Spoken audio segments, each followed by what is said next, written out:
హల్లెలూయా! మీ అందరికీ యేసుక్రీస్తు నామములో నా వందనాలు. వేటిని మర్చిపోవాలి, వేటిని గుర్తుపెట్టుకోవాలి.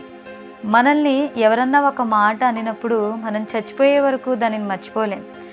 ఎక్కడన్నా అవమానం జరిగినప్పుడు అక్కడ నుండి ఎక్కడికన్నా వెళ్ళిపోవాలి అని ఒక్క క్షణం కూడా ఆలస్యం చేయకుండా అక్కడ నుండి వెళ్ళిపోతూ ఉంటాం. ఎవరన్నా మనల్ని తక్కువ చేసి మాట్లాడినా, చులకనగా చూసినా ఆత్మలో నలిగిపోతూ ఉంటాం. మనము చెయ్యని నేరాలు చేశామని న్యాయం తీర్చినప్పుడు హృదయం పగిలిపోయేలా ఏడుస్తూ ఉంటాం. కొన్ని నిందలు ఎప్పటికీ మర్చిపోలేని వారిగా ఉంటాం. జీవితంలో ఇలానే ముందుకు వెళ్తూ కొన్ని రోగాల పాలవుతారు.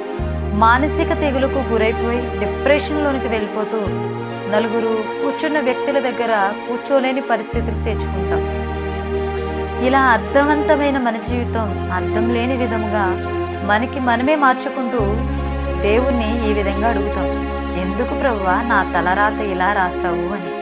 ప్రియ సహోదరి సహోదరుడా, చదువుతున్న నీవు, వింటున్న మీరు ఎవరైనా కావచ్చు. చచ్చిపోయే వరకు గుర్తు చేసుకోవలసింది నిన్ను గాయపరిచే మాటలు, కృంగదీసే మాటలు, భయానికి గురి చేసే పరిస్థితులు, నిన్ను చులకనగా చూసే చూపులు, అవహేళన చేసే సందర్భాలు కాదు.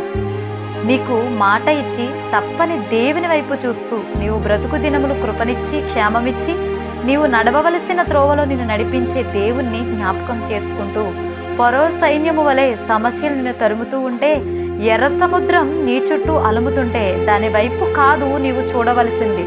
మాట ఇచ్చి తప్పుటకు నరుడు కాని దేవుని వైపు చూస్తూ, మౌనముగా ఉండకుండా జవాబు ఇచ్చే దేవుని వైపు చూస్తూ, నేను ఏ క్షణము మరిచిపోని దేవుణ్ణి నీవు మరిచిపోకుండా ఉంటే ఆయన నీతోనే, నీలోనే, నీ ప్రక్కనే ఉంటాడు.